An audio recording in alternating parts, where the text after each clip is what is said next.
Monsieur Serge Seri, vous êtes expert en protection des données à caractère personnel. Bonsoir. Bonsoir. Merci d'être sur notre plateau.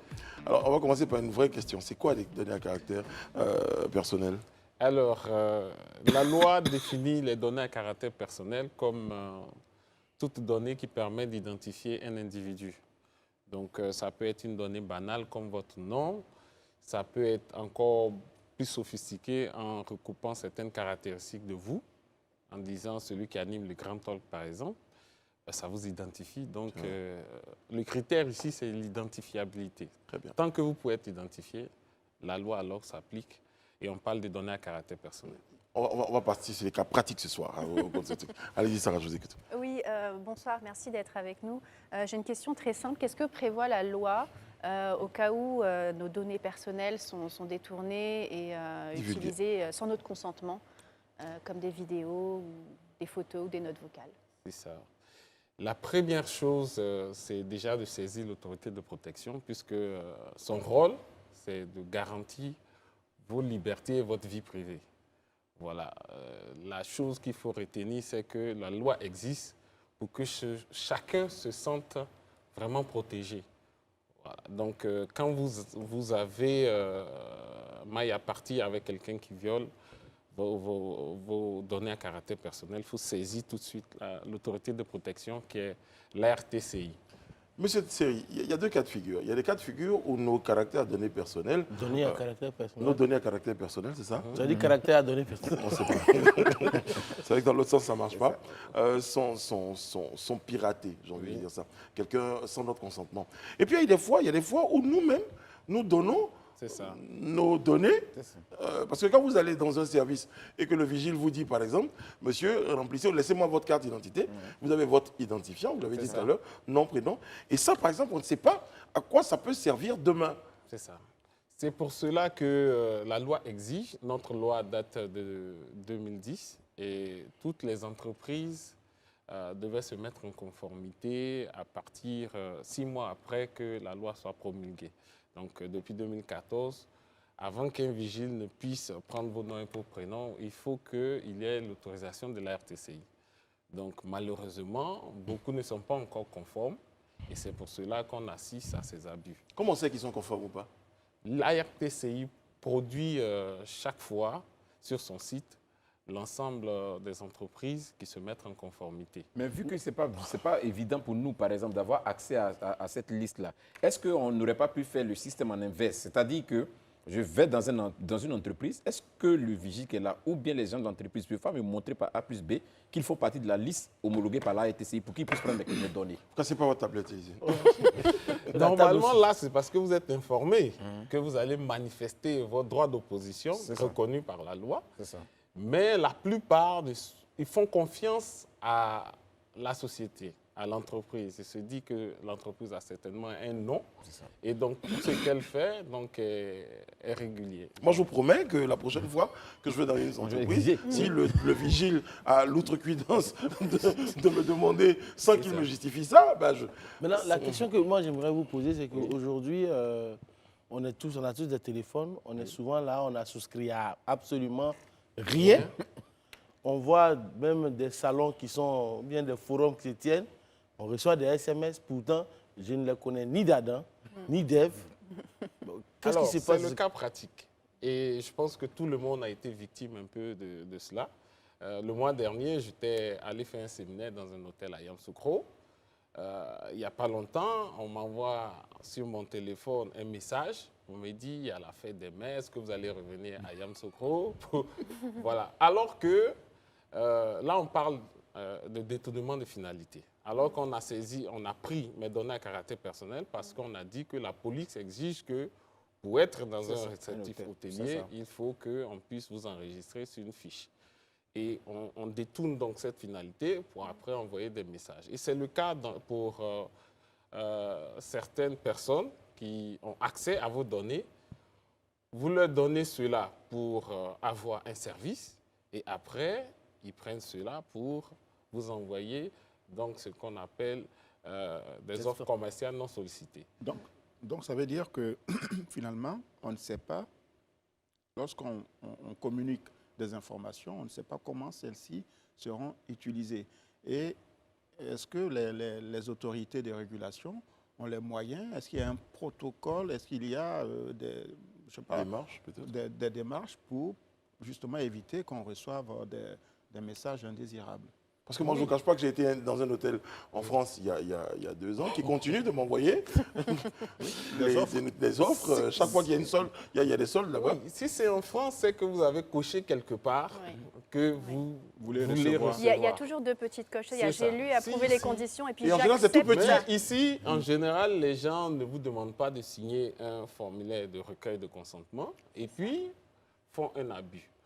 Donc, pour répondre à sa question, la meilleure chose qu'on doit faire, c'est que tout le monde se mette en conformité. Parce que si tout le monde est en conformité, le respect donc, de la vie privée et des libertés de chacun sera garanti. Mais quelles sont les pratiques recommandées pour la conservation et la suppression des données à caractère personnel? Alors, pour la conservation, la suppression, la collecte, les bonnes pratiques recommandées, c'est de suivre d'abord, la première des choses, c'est le consentement préalable. Avant de supprimer les données de quelqu'un, il faut que la personne soit informée qu'on supprime ces données. La deuxième des choses, il faut une déclaration auprès de l'autorité de protection pour dire que voilà, on veut supprimer ces données parce qu'on a respecté un délai légal de conservation, donc on veut les supprimer. Et à partir de là, une fois que vous avez déclaré, vous allez obtenir l'autorisation de les supprimer. Ce qu'il faut retenir, c'est qu'on ne peut plus décider de soi-même en ce qui concerne les données à caractère personnel parce que ce ne sont pas les données de celui qui les collecte. Avant, je suis avec Daouda, Sa Majesté. Je ne peux pas utiliser son nom et son prénom sans lui demander son consentement. Je ne peux pas le supprimer d'une liste sans lui demander son consentement. C'est la même chose. Maintenant, nous agissons dans un monde où on ne peut pas décider seul des données qui ne nous appartiennent pas. Ce sont ces données, je veux faire quelque chose, je lui demande. Donc toutes les entreprises, toutes les collectivités locales, tous ceux, en tout cas, qui utilisent les données à caractère personnel, doivent déclarer les traitements qu'ils font auprès de l'autorité de protection et obtenir une autorisation avant de les utiliser. Je vais vous donner un autre cas de figure. Il y a quelques semaines, pendant que mon véhicule était en révision, ben, j'emprunte un Uber. C'est ça. Et donc, du coup, je suis obligé de rentrer 2 informations importantes, mon numéro de téléphone C'est ça. et j'ai la géolocalisation de mon domicile. Mais à ma très grande surprise, le chauffeur du véhicule, 2 jours après, me rappelle pour me demander l'heure à laquelle passe le talk. C'est une Vous information voyez, très- parce qu'il a eu... vous a reconnu, peut-être Voilà, aussi. il vous... Oui, mais est-ce qu'il a le droit d'utiliser quoi? Voilà. Mon téléphone qui est sur l'application? Voilà, il a utilisé son numéro de téléphone. Donc là encore, il a fait un détournement de finalité parce qu'il a rentré son numéro de téléphone rien que pour avoir le service de Uber. Pas pour qu'on l'appelle demain, pour lui demander le dire... programme de la Voilà, télévision. c'est ça. Mais selon ce que vous dites, alors quelles sont les Et en plus, c'est où implications j'habite. éthiques de la collecte et le traitement des données à caractère personnel? Et je n'ai pas retenu votre question. Quelles sont les implications éthiques Ouais. de la collecte et du traitement des données à caractère personnel? Alors, les implications éthiques. Là, Parce que là, c'est une question d'éthique maintenant. Voilà. Donc, je veux dire, déjà, nous ici, on parle de légitimité, de licéité. Ça veut dire que tant que vous ne demandez pas le consentement de quelqu'un, c'est légitime d'utiliser. Si vous avez des bases de données que vous avez acquises sans avoir le consentement des gens, c'est illicite de les utiliser. Vous voyez, aujourd'hui, ce qu'on fait, c'est qu'il y a même des personnes qui vendent les bases de données alors que c'est interdit de le faire. Vous ne pouvez pas, en Côte d'Ivoire en tout cas. Donc, pour parler d'éthique, toutes les entreprises doivent aujourd'hui avoir comme politique des règles de ne pas acheter des bases de données qui sont vendues parce que ça a été collecté frauduleusement à l'insu des personnes concernées. Alors, je vous donne un exemple. Là, c'est un cas pratique. Hier, je reçois un SMS d'un numéro qui n'est pas dans mon répertoire. Et je lis un message du correspondant qui m'informe que une personne de mon répertoire aurait emprunté de l'argent et que cette personne ne paye pas. Et donc, on m'informe. C'est illégal. Très Et illégal. je me renseigne, il y a une quinzaine de personnes, en relation de cette personne en particulier, qui ont reçu le même message. Donc ça veut dire que cet organisme de crédit a collecté des informations, certainement via les réseaux sociaux. Je ne C'est sais ça. pas comment d'ailleurs Les Vous voyez, applications. cette organisation a pu le faire, C'est très mais c'est très pernicieux. grave. Et c'est pour cela qu'à partir des années 2000, les États ont senti la nécessité de prendre des lois. Donc, la première convention qu'on avait connue, c'est la convention de Budapest en 2001 sur la cybercriminalité. Que nous avons repris certaines dispositions de cette convention dans notre loi, qui est aussi une transposition de l'acte additionnel de la CEDEAO. Notre loi est une loi très moderne, qui garantit les libertés et la vie privée. Bon, malheureusement, on ne l'applique pas. Mais pour vous dire que si on l'applique, alors vous n'allez plus avoir... l'entreprise de crédit, par exemple, ne va plus vous envoyer ce genre de messages. Oui, parce que moi, je l'ai reçu également. Hein. Ah, Il a ben pris un prêt sur notre application. Il souhaite que vous l'aidiez à rembourser, car actuellement, il n'a pas les moyens. S'il vous plaît, Tiens. pouvez-vous l'appeler pour échanger avec lui. Si il n'embourse pas son prêt aujourd'hui, l'entreprise sera obligée de bloquer Voilà. tous ses comptes mobiles cités. Il y a même le nom de la dame. Il est joignable seulement sur WhatsApp. Ok. Exactement. Moi, Et tu m'écris, mais de quel droit? Aujourd'hui, Moi aussi, le constat, il est clair. C'est que nos données à caractère personnel sont utilisées de façon abusive. C'est ça. Vraiment sans aucune inquiétude. Moi, le citoyen lambda. Non, pas sans aucune inquiétude. Ceux Non, qui se plaignent, non, de la part de Enfin, ces personnes, en fait. Parce oui, que sans vergogne. Oui, sans vergogne, en fait. Si je peux m'exprimer ainsi, ce que je veux juste savoir, quels sont les dispositifs que nous donne la loi, nous, en tant que citoyens lambda, très bien. pour faire opposition ou bien pour nous plaindre d'une telle situation? C'est quoi aujourd'hui qu'on a comme recours? Alors, la personne chargée de protéger ou l'entité chargée de protéger donc, vos données à caractère personnel, c'est la RTCI, La RTCI, ok, qui d'accord. agit en tant qu'autorité de protection. Ok. Le problème en Côte d'Ivoire, c'est qu'on ne saisit pas toujours la RTCI parce qu'on ne sait pas qu'on peut saisir la RTCI. La RTCI est reconnue comme une agence ou une autorité de régulation des télécommunications, alors que ses pouvoirs sont étendus. Elle régule même la poste, elle régule d'autres choses, et notamment les données à caractère personnel. C'est une quasi-juridiction. Donc, si je suis face à une telle situation, mon premier réflexe, c'est de saisir la RTCI. La RTCI. D'accord. OK. Mais- Pour dire que je constate que voilà, mes données à caractère personnel se baladent quelque part. Voilà. Et que c'est pas moi C'est qui son les ai- rôle. Pour prendre le cas de, comme vous connaissez très bien le cas français, chaque jour, il y a des décisions de la CNIL qui sont prises pour, n'est-ce pas, éviter des abus. Et c'est des sanctions qui sont lourdes. Et même en Côte d'Ivoire, les sanctions sont lourdes. Hein. Mais voilà, c'était ma question en fait, parce qu'on dit depuis le début que c'est interdit, que la RTC est là pour nous accompagner. Mais est-ce qu'on peut me communiquer un petit peu sur le type de condamnation, le type d'amende, etc., Oui. histoire de dissuader un petit peu parce que Voilà, l'article c'est quand même très 21 de actif. la loi prévoit des sanctions qui vont jusqu'à 20 ans de prison. En Côte d'Ivoire, quand Voilà. on parle de 20 ans de prison, tout le J'espère qu'on monde nous sait entend. tout le monde sait que c'est la peine maximale. Donc, pour vous dire que il y a, en plus de ces sanctions-là, il y a, pour les entreprises, par exemple, si on voit que les données de vos clients ont fuité, la première sanction, c'est que vos clients vont aller ailleurs. Donc, il y a un problème de confiance. Et puis, il y a d'autres sanctions, des sanctions administratives. Hein, voilà. Vous Après, parlez il y a des les sanctions, choses, la protection des mineurs, les jeunes. Oui, ça Parce qu'aujourd'hui, ils sont nombreux sur les médias sociaux à rentrer les coordonnées, les leurs et celles de leurs parents. Il y a un problème. Voilà. Comment fait-on? Là, il faut déjà les éduquer dans un premier temps et puis leur montrer la Les dangerosité risques, de cette... Voilà, Mais vous parlez, il a parlé, je vais renchérir sur sa question. Comment est-ce qu'un individu, en fait, peut se protéger, peut protéger ses données à caractère personnel en ligne? Très bien. Parce que vous parlez de sensibilisation, mais comment on peut le faire? Voilà, donc vous voulez protéger vos données à caractère personnel en ligne. Déjà, il ne faut pas aller sur n'importe quel site. Voilà. Les sites qui ne sont pas sécurisés, nous vous invitons à ne pas mettre vos données à caractère personnel parce que ça va aller dans le dark web et demain, vous aurez des problèmes. D'accord.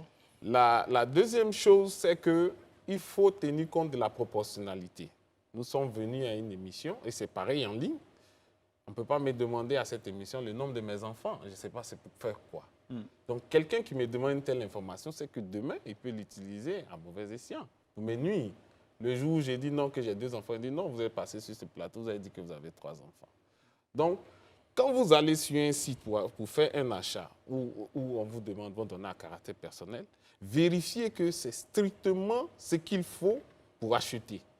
Si on vous demande une autre information, où vous habitez, qu'est-ce que vous allez faire avec le produit, sachez que là, on essaie de collecter des informations qui sont disproportionnées. Vous êtes bien gentil, mais la première information qu'on nous demande, en général, c'est notre numéro de téléphone. Oui. Et ce numéro de téléphone-là, il est relié à Beaucoup de d'autres bases de données. Déjà, pour collecter les numéros de téléphone, il faut avoir l'autorisation de la RTCI. Et c'est vraiment ce que dit l'article 7 de la loi. Malheureusement, les gens donnent leur numéro de téléphone facilement et les gens collectent les numéros de téléphone sans pour autant bien les conserver. Et pour ceux qui donnent leur numéro de téléphone, ils ne savent pas les dangers. Surtout les sites en ligne. Vous achetez un téléphone, on vous dit pour contacter l'agence, vous envoyez votre numéro de téléphone. Et le gars vous contacte, après c'est compliqué. Moi, j'ai une préoccupation concernant les GAFAM. Bon, Oui. les GAFAM, Oui, c'est ces grands groupes ça. sociaux là. Par exemple, moi aujourd'hui, si vous prenez le téléphone, vous tapez dessus Élisée Bolugueux, vous aurez sur Google un ensemble d'informations qui va depuis comment on appelle ça, mes réseaux sociaux jusqu'à tout ce que j'ai pu écrire comme production, tout ce que j'ai pu faire. Est-ce que c'est normal? Bon, vous n'avez pas lu les conditions générales d'utilisation de ces réseaux sociaux. Tu as coché sans Voilà, savoir. donc quand vous cochez, vous leur donnez l'autorisation de pouvoir publier C'est ça. sur... Mais justement, j'ai Ah, une il y a question beaucoup de choses pour, qui sont dites sur vous, hein, pour rebondir sur ce que dit Élisée. Il y a les choses que l'on voit, on utilise clairement nos données parce que quand on reçoit un texto non sollicité ou un appel qui n'était pas voulu. Mais il y a d'autres choses, il y a des données aussi, nos données qui sont utilisées mais qu'on ne sait pas et qu'on ne voit pas. C'est ça. Est-ce que ce n'est pas aussi un peu Ça le va rôle de l'air? De toute façon, je repense à cette condamnation de Facebook de 5 milliards qui avait été condamnée pour une fuite de données, une utilisation de données frauduleuses. Ça, on n'en savait rien. C'est plutôt le rôle des autorités de déceler ce genre. Donc, est-ce que la RTCI joue aussi ce rôle pour nous sur des choses qu'on ne voit pas forcément? Je précise que je ne suis pas de la RTCI, Oui, bien mais sûr. En tant que praticien de la matière, ce que je peux vous dire, c'est que la RTCI fait beaucoup d'efforts avec ses moyens.